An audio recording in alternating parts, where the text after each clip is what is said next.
네,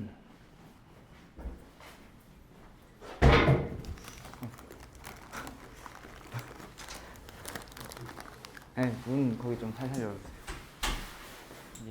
뒤에 찍을 좀 자리가 없어가지고. 거기 앉을 자리가 되나? 좀 앞으로 당겨 앉을래?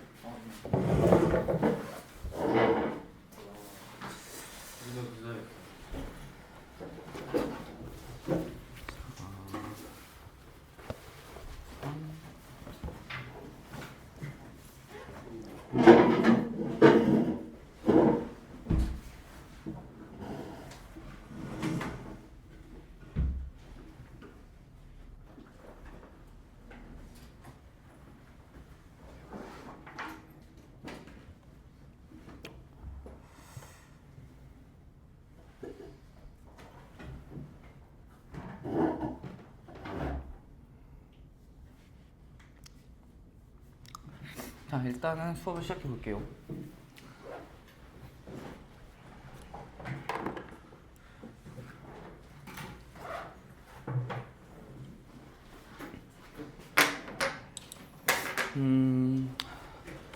책은 57페이지를 펴주시면 되고요.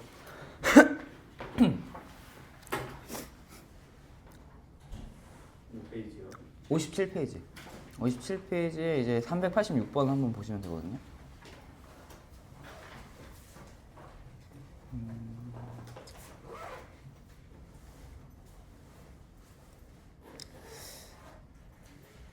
자, 저건 아니다. 이거를 내가 개념 설명을 했나?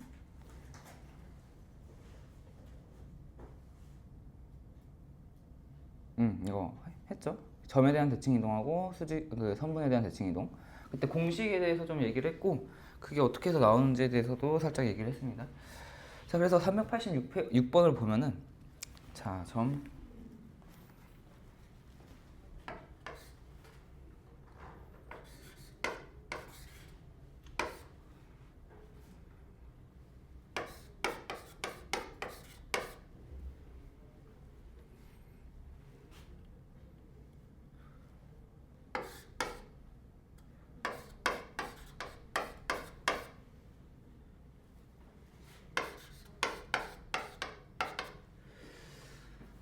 그러니까 처음 a, 8을 점 마이너스 4, 6에 대해서 대칭 이동했을 때 나온 점이 마이너스 6, b라고 하네요.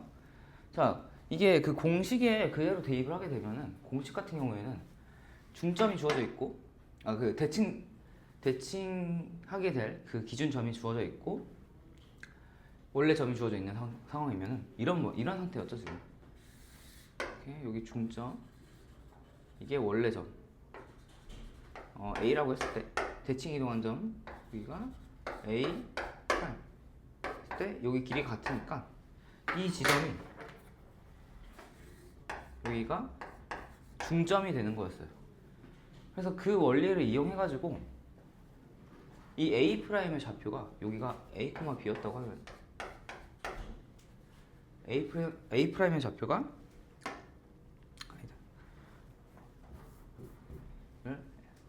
x, y라고 하고 여기를 a, b라고 했을 때 2a-x, 2b-y다. 이런 식으로 되기 때문에 이 a 프라임을 구하기 위해서 이 공식에다가 그대로 대입하면 된다고 했습니다. 그래서 여기다가 이 a에 해당하는 마이너스 4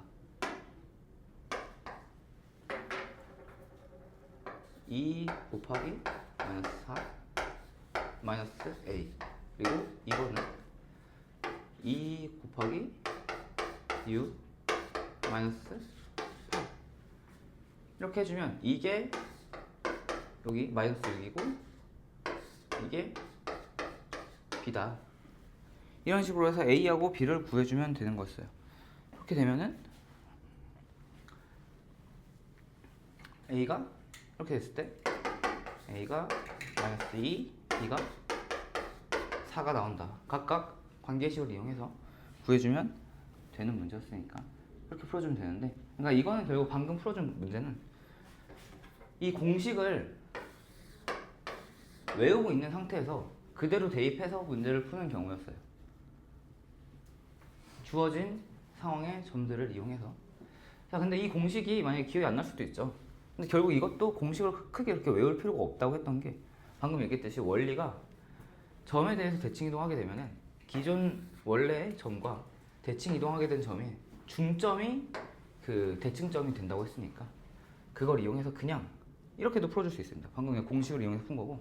첫 번째 그 여기 1단원에서 배우죠? 그 내분점, 중점. 그 중점을 구할 때 방법을 이용하면 m은 2분의 x1 플러스 x2 콤마 2분의 y1 플러스 y2 이걸 이용해서 또 풀어줄 수가 있습니다. 자, 이걸 이용해서 풀어주게 되면은 지금 두 점이 이렇게 되고 이게 중점이니까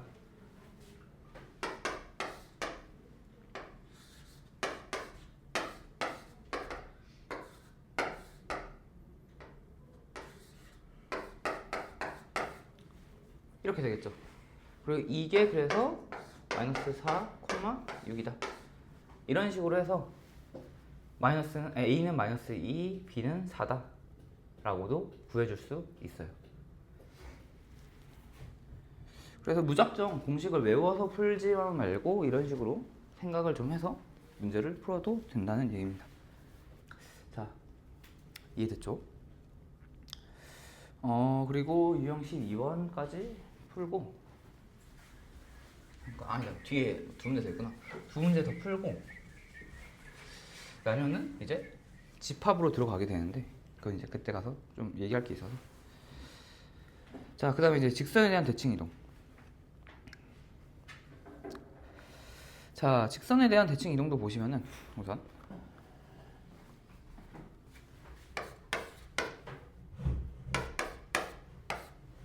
이게 2x 플러스 y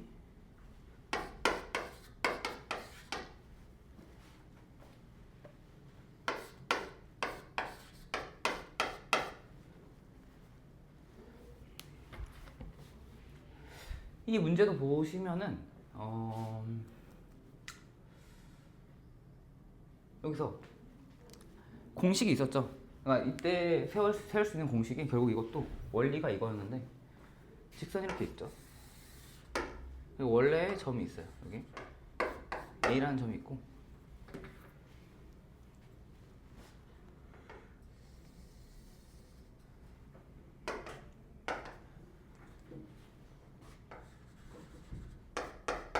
이렇게 A'이라는 점이 대칭 이동한 점이죠. 근데 이 점의 특징이 또 뭐냐면은 이 두 점의 중점이 이 직선 위에 있다는 점이고, 그리고 이 두 점을 이은 직선의 방정식의 기울기가 이 직선과 수직을 이룬다 라는 점을 이용해서 문제를 풀었습니다. 그래가지고 이걸 어떻게 했냐, 여기서 만약에 이게 x1, y1이요, 여기가 x1 프라임, y1 프라임 이었다 라고 하면은 이 중점을 구해서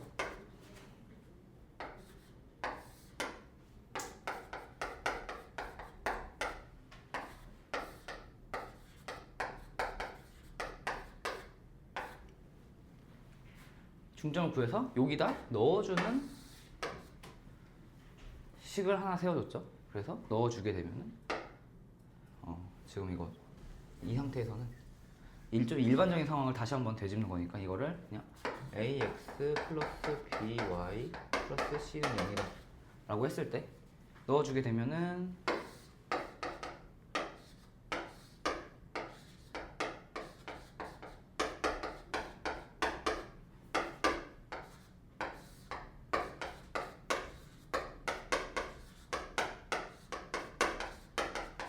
이런 관계식이 하나가 나오게 되고, 그리고 이 두 점의 기울기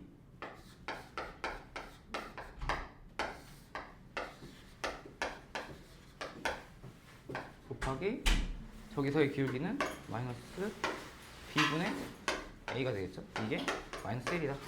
이런 식으로 이제 공식을 두 개의 관계식을 세워서 연립을 해주면은 답을 구할 수 있는 형태의 문제였죠. 물론 책에는 이게 좀 다르게 나와 있을 건데 아마 y는 mx 플러스 n이다 뭐 이런 식으로 나와서 공식이 아마 좀 다르게 나와 있을 건데 원리는 똑같다라는 겁니다. 왜냐면 방금 여기서 ax 플러스 by 플러스 c 꼴로 나타낸 거는 지금 우리가 풀어야 될 문제가 이런 형태여가지고 이렇게 나타내는 거예요. 자, 이런 식으로 이제 관계식 두 개를 세워서 연립을 해주면은 우리가 구하고자 하는 값들을 구할 수 있다라는 거여서 이걸 이제 그대로 이용을 해볼게요. 자, 이것도 마찬가지로 그냥 무작정 외우는 게 아니라 그림 한번 그려보면서 대칭 이동했을 때 특징이 뭔지를 생각해 보면서 얼마든지 유도해낼 수가 있습니다. 자, 그래서 첫 번째로 해야 될 게 이 두 점의 중점이죠. 중점 M.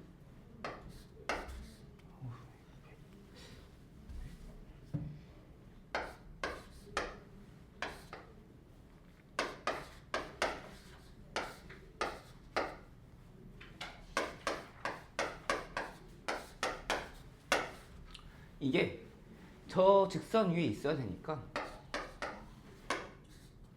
이를 곱해주면은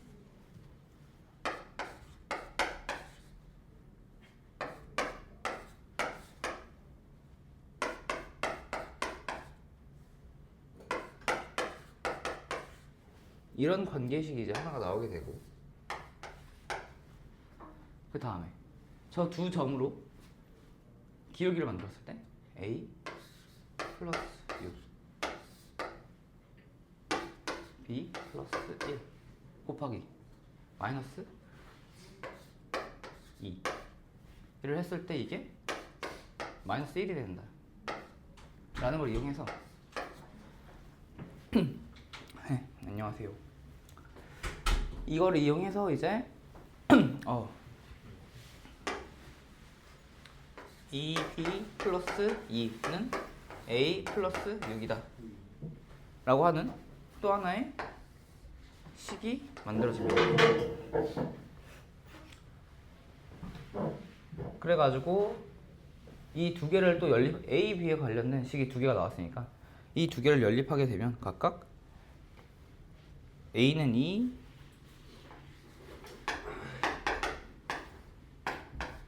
b는 마이너스 b는 그냥 3 이렇게 나오게 된다라는 겁니다.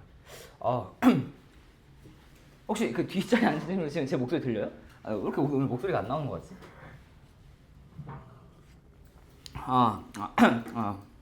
이제 이런 식으로 해서 문제를 풀어줄 수 있다라는 거예요. 그 늦게 오신 분들도 일단 이거 칠판에 적힌 거 한번 보시고 문제 자체가 그렇게 어려운 건 아니고 그 결국 앞에 개념에 적혀 있는 그 식들 그대로 이용해서 문제를 풀면 되는 거고 그리고 그 식들이 어떻게 해서 나온 건지에 대해서 한 번 더 설명했던 거니까 그렇게 진도가 그새 그렇게 많이 나가지 않았습니다. 여러분들 늦게 온 사이에. 그러니까 한번 보시고 만약에 지금 이해가 안 된다고 하더라도 클리닝 시간 때 한번 보시면 됩니다.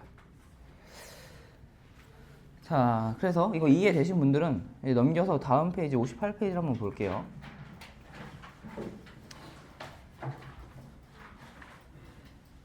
자, 보시면은 이거는 이제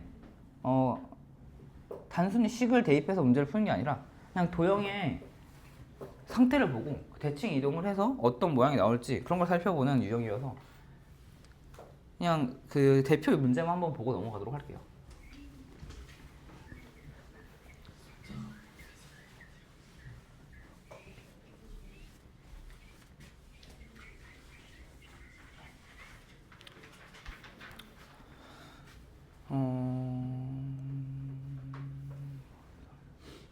이렇게. 자, 문제를 보시면 f x, y 이 그래프가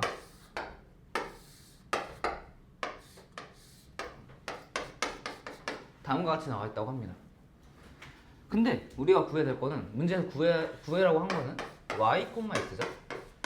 자, 이걸 보고 여기서 이제 무슨 대칭이라고 나와 있지 않아요. 문제 자체에.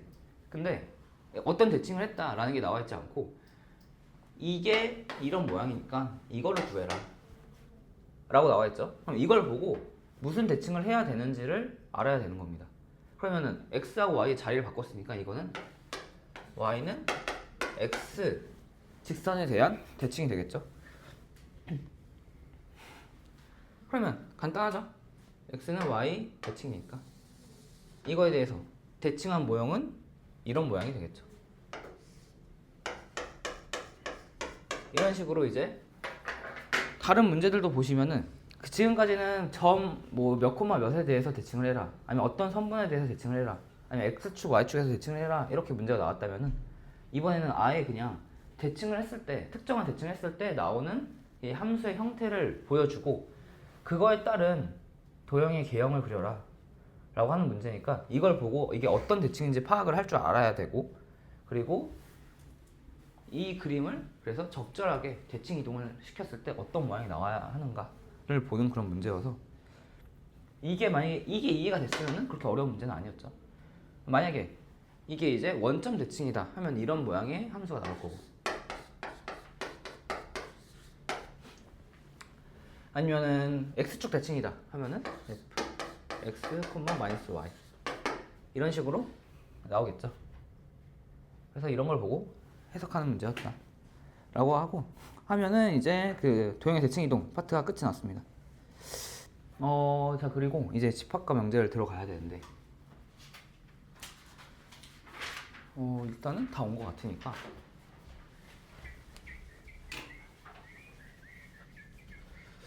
아무래도 이제 금요일이니까 테스트를 보겠죠. 그래서 테스트를 미리 나눠 드릴게요. 클린 시간 때 테스트 보시고,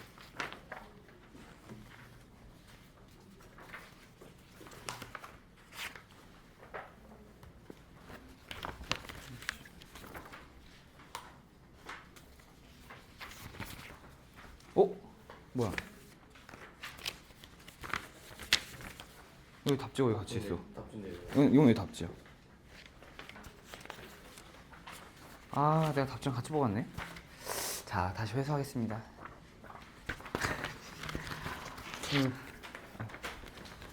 아이고. 이따가 12문제.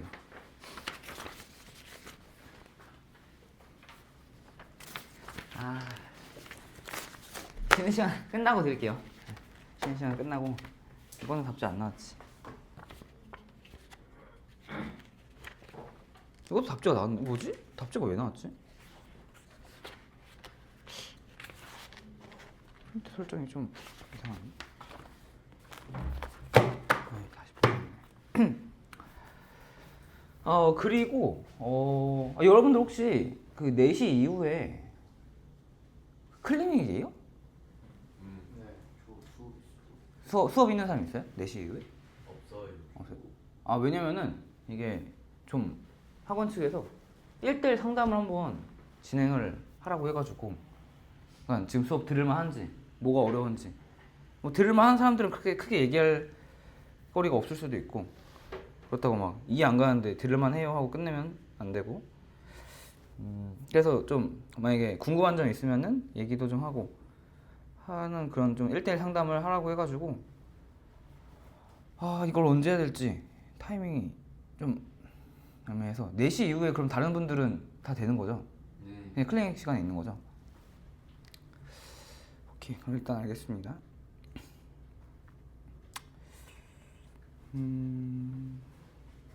그리고 이제 이번 주까지는 금요일에 시험 보고 이제 월요일 날 시험 보려고 그래요. 그러니까 다음 주 월요일 보겠다는 게 아니라 일주일 수업하고 수업 끝나고 이제 주말까지 지난 다음에 그 다음 월요일. 그래서 다음 주 금요일에는 아마 테스트가 없을 거고 다다음 주 월요일에 이제 테스트가 있을 겁니다. 자, 그 다음에 이제 얘기할 거 다 얘기했고 64페이지 집합을 들어갈게요. 자, 여러분들한테 좋은 소식일지 아닐지 모르겠지만 이 집합 파트가 상당히 쉬워요. 뒤에 이제 그 명제까지 나오면은 집합의 연산 들어가면 살짝 복잡해지고, 명제는 사실 이건 수학이 아니라 좀 그 철학의 논리 파트랑 관련이 있는, 뭐 사실 수학이 철학에서부터 시작을 해가지고 그 철학과 수학의 교집합 부분에 있는 그게 바로 명제 파트인데, 그래서 명제는 사실 수학보다는 국어에 더 가까운 그런 느낌이라서 막 계산하는 게 복잡하진 않지만 이해가 안 될 수도 있는 그런 단원이라고 보시면 되고, 그래서 당장 오늘 나가게 될 이 5단원 집합과 집합의 뜻과 포함 관계, 여기는 상당히 쉬워서 아마 이거 금방 끝날 것 같고, 그리고 시간이 또 남으면은 6단원도 여기 소단원, 중단원 6단원 여기도 나갈 수도 있어가지고 좋은 소식이라고 하는 거는 쉽다. 일단 개념이 쉽다. 나쁜 소식일 수 있는 거는 그래서 진도가 좀 빠르게 나갈 수도 있다.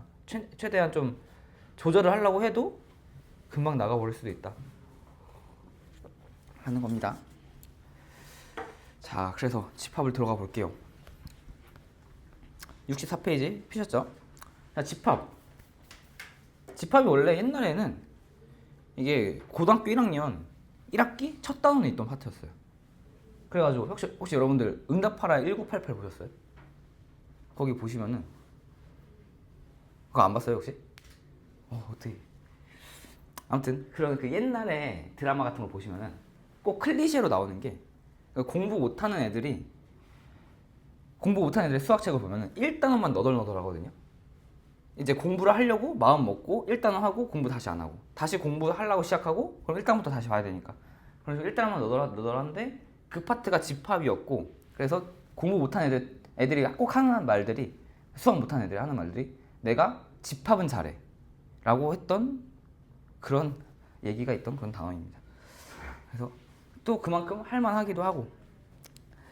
자, 그래서 이거는 개념들이 좀 중요해서 보시면은 집합 개념을 볼게요. 일단 집합 뭐 어떤 기준에 따라서 분명히 정할 수 있는 것들의 모임이라고 되어 있는데, 중요한 게 여기서 이제 기준이죠. 기준. 어떤 기준이 있어야 되는 거고, 그리고 분명해야 됩니다. 기준과 그 분명. 그러니까 예를 들어서 뭐 키가 크다.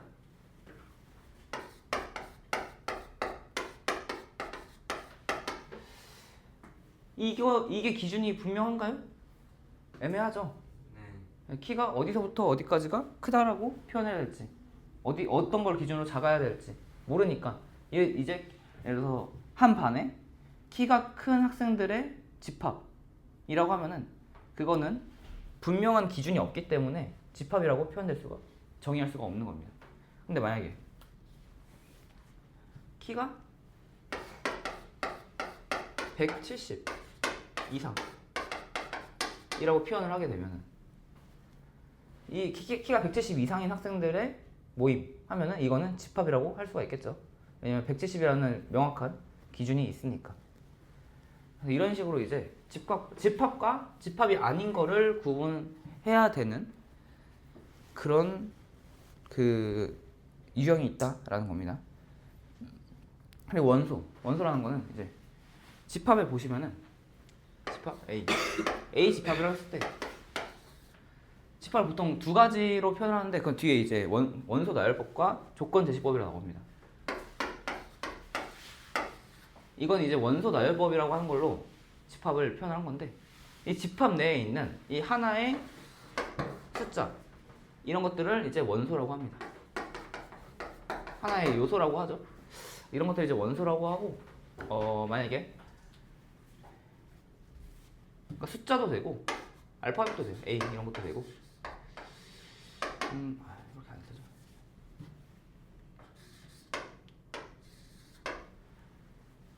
그래서 이런 것들이 이 원소가 A 집합에 포함되어 있다라고 하는 거를 이런 식으로 표현합니다. 그리고 만약에 포함되어 있지 않는 원소 B 같은 경우는 이 집합 안에 들어가 있지 않죠? 그러면 이거를 이런 식으로 표기를 합니다. 자, 그리고 여러분 혹시 코딩 배워봤어요? 코딩 안 배워봤나? 코딩 수업 있지 않아요? 중학생이구나. 고등학교 수업 가르치다 보니까 이게 헷갈렸는데, 나중에 이제 고등학교 들어가면 아마 코딩 수업 같은 것도 하게 될 수도 있는데, 코딩 같은 거 하다 보시면은 이 집합이 상당히 중요해요. 만약에 자기가 컴퓨터에 관심 있고 컴공을 좀 가고 싶다 하면은 집합 파트를 좀 꼼꼼하게 공부를 나중에 대학 가서 하시게 될 거고, 그 다음에 이제 집합의 표현 방법, 아까 얘기했듯이 원소 나열법, 조건 제시법.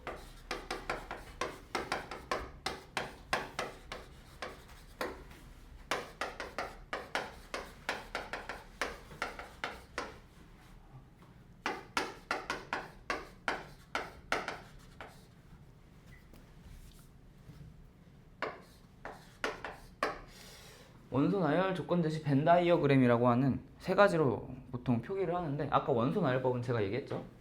이런 식으로 집합에 포함되어 있는 원소들을 모두 나열하는 방법입니다.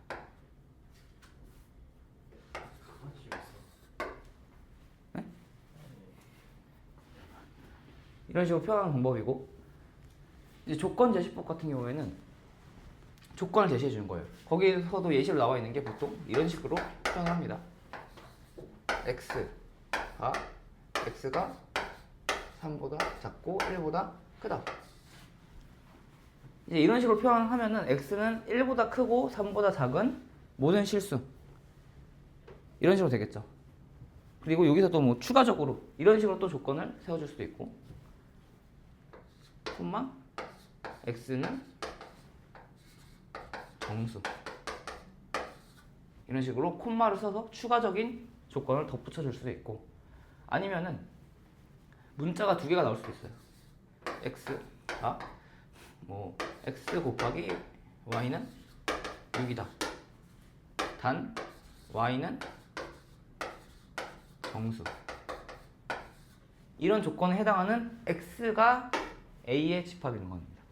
그래서 보시면은 뒤에는 이 조건들이 나오게 되는데, 앞에 x라고 또 한번 명시해 준 이유가 뭐냐면은, 이렇게 조건들이 이럴 때는 x 하나만 있지만 y 같은 다른 문자가 나올 수도 있고, 그렇게 되면 어떤 문자에 대한, 어떤 미지수에 대한 값이 집합의 원소인지 명확하게 해주기 위해서 앞에 저렇게 표시를 해주는 거고, 벤 다이어그램은 이런 집합에 해당하는 원소들을 한 번에 다 쓰는 겁니다. 그래서 이제 나중에는 이 벤 다이어그램은 이거 집합의 연산을 할 때 그것도 단순히 외워도 문제를 풀 수 있지만, 벤 다이어그램을 이용하면은 외우지 않고도 문제를 풀 수 있어요. 그래서 나중에 벤 다이어그램을 이용해서 좀 더 자세하게 교집합, 합집합, 이런 것, 여집합 이런 것들을 배우게 될 겁니다. 자, 이것들이 이제 집합을 표현하는 방법들이고,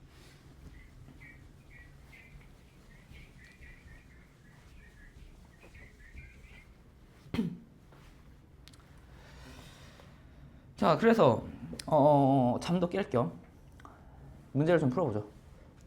자, 433번 한번 풀어봐요. 436번이랑.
자, 다들 문제 한번 봤죠?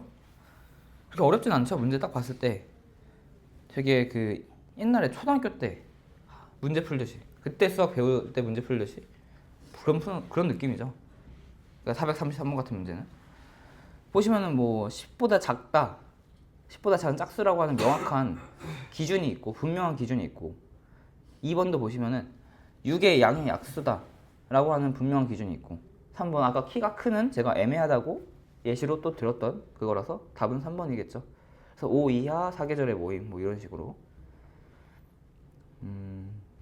그래서 어렵지 않아서 한번 풀어보려고 했고, 436번도 보시면 7보다 작은 홀수인 자연수의 집합이라고 되어 있죠. 자, 그럼 이거를 그냥 문제를 풀 수도 있는데 그래도 아까 집합을 표현하는 방법에 대해서 얘기를 해봤으니까 그럼 이 7보다 작은 홀수라는 거를 어떻게 표현할 수 있는지 한번 보여드릴게요.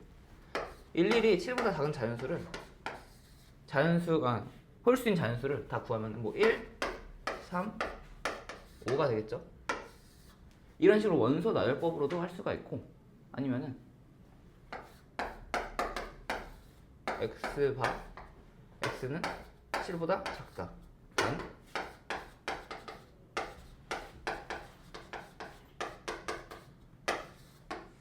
이런 식으로 조건 제시법으로도 표현을 해줄 수가 있어요.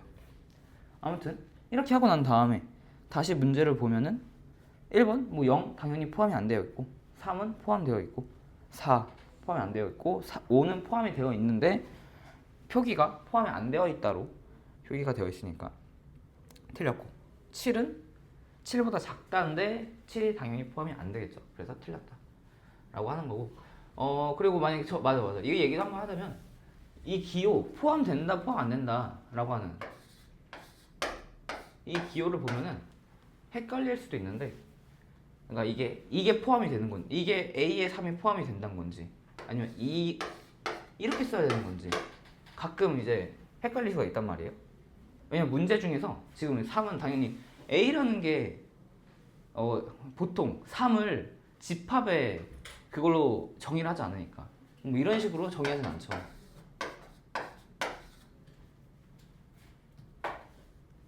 그러니까 이걸 보면은 당연히 A에 3이 속한다 라는 거라고 생각을 할 수 있고 좀 덜 헷갈릴 수도 있는데 만약에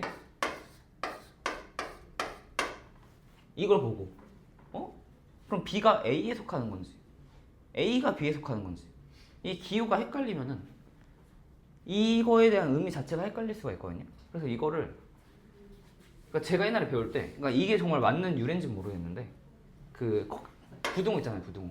이 부등호에서 막 유래했다고 그때 선생님이 가르쳐줬어가지고 부등호를 이런 식으로 좀 둥그렇게 만든 거죠. 이건 이제 뒤에 나올 게 부분집합을 표기할 때 하는 건데 그리고 원소는 여기다가 하나 더해서 이런 식으로 그래서 큰 쪽을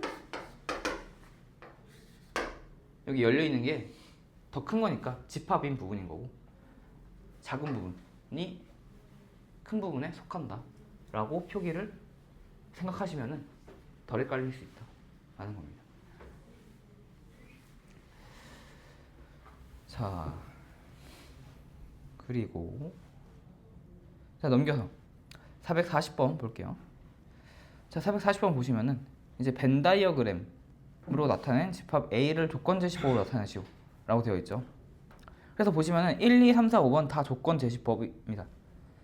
그래서 벤 다이어그램을 딱 보자마자 이거를 조건 제시법으로 어떻게 나타내면 되겠다 라고 생각할 수도 있겠죠.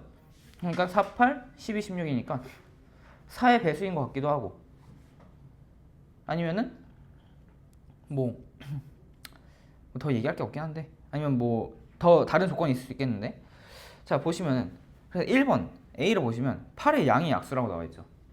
8의 양이 약수면은 원소 나열법으로 얘기했을 때 1, 2, 4, 8 이렇게 될 거니까 벤 다이어그램에 1, 2가 포함되지도 않고 16, 12, 16도 없죠. 그러니까 1번도 당연히 아닐 거고 자 16의 양이 약수다 라고 보면 이것도 구해 보면은 12가 없겠죠. 16의 양의 약수 중에는 그리고 1과 2도 포함이 더 돼야 될 거고 그래서 2번도 아니다. 이런 식으로 하다 보면은 알 수가 있는 게 20보다 작은 4의 양의 배수가 딱 적당한 값이 되겠죠. 그래서 5번이 답이 될 겁니다. 자, 그 다음에 443번 보시면은 유한집합과 무한집합이니까 이거에 대해서 개념을 좀 얘기하고 넘어갈게요.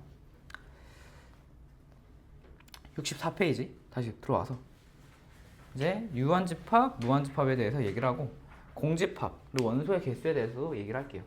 자, 근데 이것도 뭐 말 들어봤으면 딱 말 보자마자 느껴지는 게 유한집합, 무한집합. 유한집합이란 건 당연히 유한한 개수, 셀 수 있는 개수의 집합을 유한집합이라 할 거고 무한집합은 셀 수 없는 거의 개수, 셀 수 없는 집합. 자, 집합의 원소의 개수를 셀 수 없을 때 무한집합이라고 하겠죠. 그래서 유한집합은 보통 원소 나열법으로 많이들 합니다. 물론 조건제시법으로도 할 수 있고. 무한집합도 원소 나열 뭐 다 쓸 수 있지만 보통 이거는 그래서 조건제시법을 많이 쓰죠. 무한하는 원소인데 그거를 언제 다 쓰고 있어요. 그러니까 보통 무한 집합을 원소 나열법으로 표시할 경우 이런 식으로 표시를 하거든요. 이제 뒤에도 나오는데 1, 2, 3, 점점점 이런 식으로. 이거는 느낌이 살짝 그 모든 자연수 이런 식으로 그런 걸 이제 원소 나열법으로 표기한 느낌이죠. 이런 식으로 이제 무한도 원소 나열법을 할 수 있는데 보통 조건으로 하죠. 방금 같은 것도 x는 자연수 이런 식으로 이제 이런 것들이 무한 집합입니다. 셀 수 없는 것들. 그리고 공집합. 이 공집합이 처음 공부해보면 좀 헷갈려요. 공집합이라는 거는 아무것도 어떠한 원소도 없다라는 건데 이 표기 자체가 원소가 될 수도 있습니다. 이건 이제 뒤에 부분집합 할 때 나오게 될 건데, 그래서 만약에 이거와 이거는 다른 겁니다.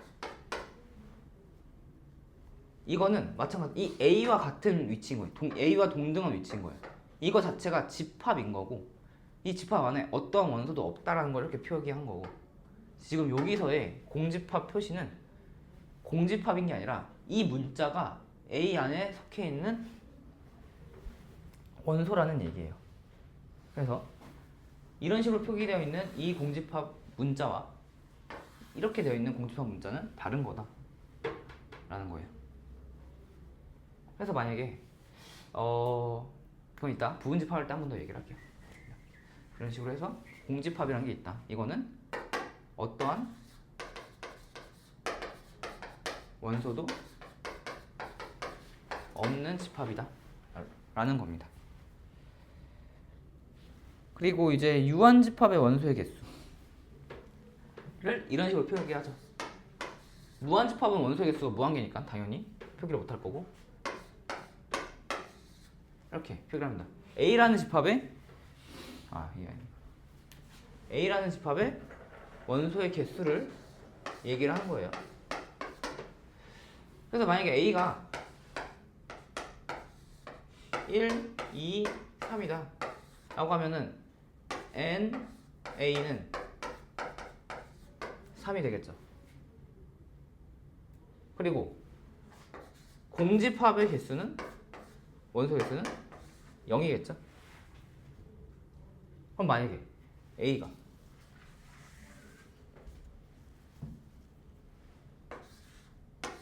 이렇게 되어 있으면 A의 NA는 뭐가 될까? 이것도 헷갈리시면 안 되죠. 0이 아니라 원소가 하나 있는 거니까 NA는 1이 되는 거죠. 그리고 마찬가지로 이렇게 되어 있어도 NA는 1인 겁니다.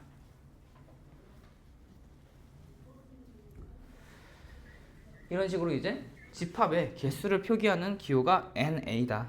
그러니까 N 괄호하고 집합 이런 식으로 표기를 하는 거고. 자, 그 다음에 부분집합 성질 이런 것도 다 얘기를 하고 넘어가도록 할게요.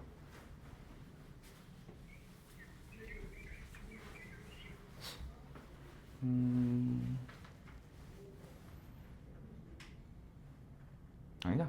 문제 풀고 50분 되면 쉬는 시간 좀 가졌다가 수업 그 뒤에 또 진행하도록 할게요.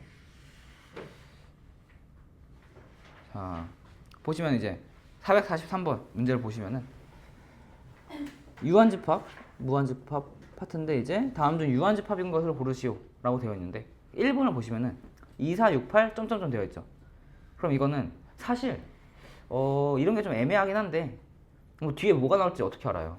근데 보통 이런 것들은 암묵적으로 2의 배수로 되니까 뒤에 나올 것들도 2의 배수다 이런 식으로 추측을 해서 들어가도 무방합니다. 그래서 1번 같은 경우는 이제 무한집합이라고 하고 2번 x바 x는 자연수. 이것도 아까 제가 얘기했던 거죠. 이것도 무한집합이었고. 자, 3번을 보시면은 2는 2보다 크고 3보다 작은 x 중에서 자연수를 골라라 라고 하는 건데 이거는 집합의 개수가 몇 개일까요? 그쵸? 공집합이죠. 그래서 아무것도 없으니까 공집합이고 이걸 만약에 a라고 했을 때 n a는 0이다 라고 표기를 할 수 있는 그런 집합이죠. 그리고 공집합도 유한집합에 속합니다. 집합 그 원소의 개수가 0개라고 셀 수가 있으니까. 자, 그리고 4번 같은 경우에 보시면은 0보다 크고 100보다 작은 4의 배수. 이것도 유한집합이죠. 그럼 이건 집합의 개수가 몇 개일까요? 24. 그렇죠? 100보다 작은이니까 100이 들어가지 않아서 24개죠. 자, 그래가지고 그 다음에 5번 7보다 큰 홀수도 무한집합이죠. 그래서 답은 3번, 4번이다 라는 거고. 자, 다음에 유한집합의 원소의 개수 보시면은 자, 두 집합 446번 볼게요. 뭐 A를 보시면은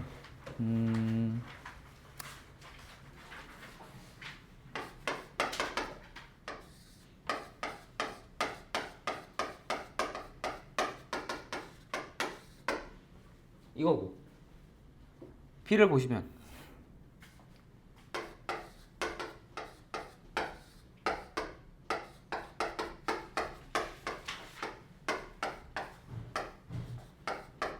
자연수인가? 자, 이렇게 나와 있으니까 A의 원소들을 구해 보시면은 이게 0 되는 거니까 이 3차 방정식의 해죠. 그러니까 0, 1 이렇게 볼 수가 있고. 자, 그 다음에 이거 B는 이걸 봤을 때 혹시 바로 떠오르는 거 있어요? 이걸 보고 X는 뭐다? 그렇죠? 8의 약수죠. 그럼 노란색만 깨지네. 8의 약수니까 1, 2, 4, 8 이렇게 할 수 있어서 A의 NA는 2개, N, B는 4개다. 이렇게 해줘서 2개 더하면은 6개다 라고 하는 겁니다. 진짜 너무 쉽죠? 너무 쉬워서 재미없지 않아요?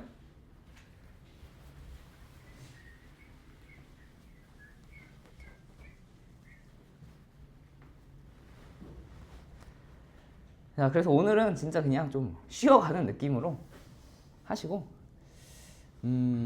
자, 이거 시간이 또 애매해서 부분집합하고 쉬죠. 부분집합 이거 그냥 여기 다 나가고 쳐도 되겠는데. 자, 보시면 부분집합 부분집합은 표기를 이렇게 합니다.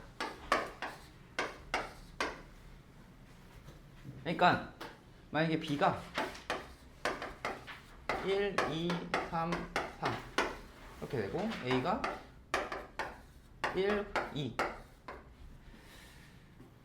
이렇게 되어 있는 상황이면은 A의 원소들이 B의 원소들에 다 포함이 되어 있죠. 그러면은 A는 B의 부분집합이다라고 얘기를 할 수가 있고 표기를 이런 식으로 해줍니다. 그런데 만약에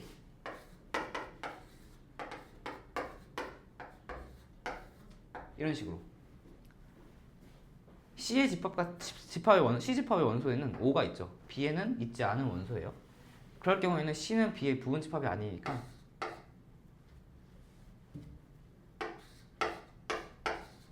이런 식으로 표기를 해줍니다. 자, 그래서 부분집합의 성질을 보시면은 공집합이라고 하는 거는 아무것도 없는 걸 얘기를 해요. 아무것도 없다라는 거는 결국에 이 B를 기준으로 봤을 때 B에 어떠한 원소가 없는 것도 속해 있는 거라고 볼 수 있으니까 공집합 같은 경우도 B의 부분집합이라고 볼 수가 있죠. 그럼 그 얘기는 공집합은 사실상 그 어떠한 집합에도 다 부분집합으로 들어갈 수가 있다라는 겁니다. 자, 그리고 P 자체도 B의 한 부분 집합이다 라고 볼 수 있어요. 그러니까 B하고 똑같은 집합. 이렇게 봐도 되고, 아니면은 A를 그냥 이렇게 봐도 안녕하세요. 자, 이렇게 봐도 A는 B의 부분 집합이다 라고 할 수 있고, 이거를 다른 식으로는 이렇게도 표현을 합니다. A와 B는 같다 라고 표기하기도 합니다. 이게 서로 같은 집합인 거고. 자,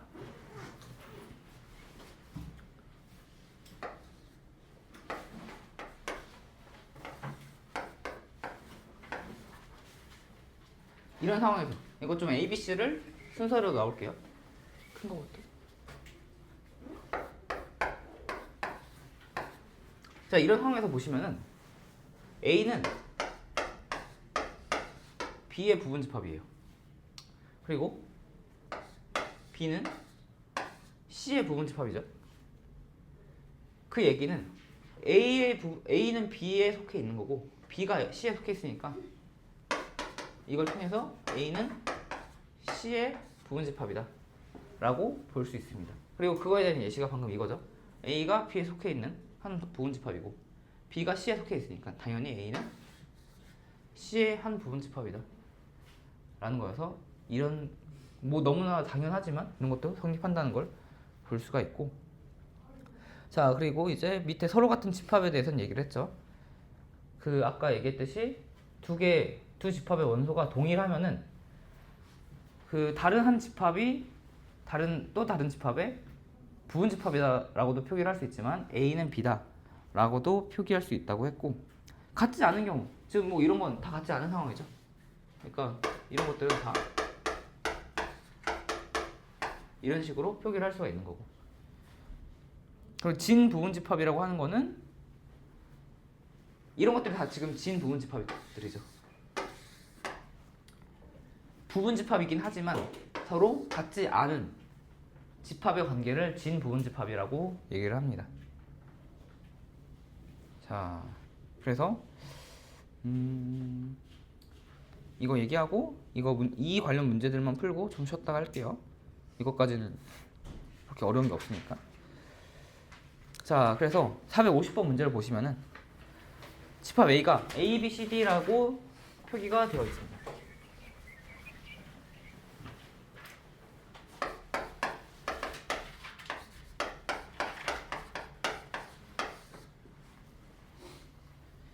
자, 그 중에서 옳은 걸 고르시오 라고 되어 있으니까 기억을 보시면은 A는 소문자 A는 지금 여기 집합 대문자 A의 한 원소죠. 그러니까 원소로서 속해 있다라는 표기가 이렇게 되어 있으면은 맞다라고 볼 수가 있고, B는 A의 한 원소인데 지금 부분 집합이라고 기호가 표기되어 있으니까 이거는 틀렸다라고 봐야 되는 겁니다. 물론 이게 소문자 B라고 해서 무조건 틀렸다라고 보시면 안 돼요. 만약에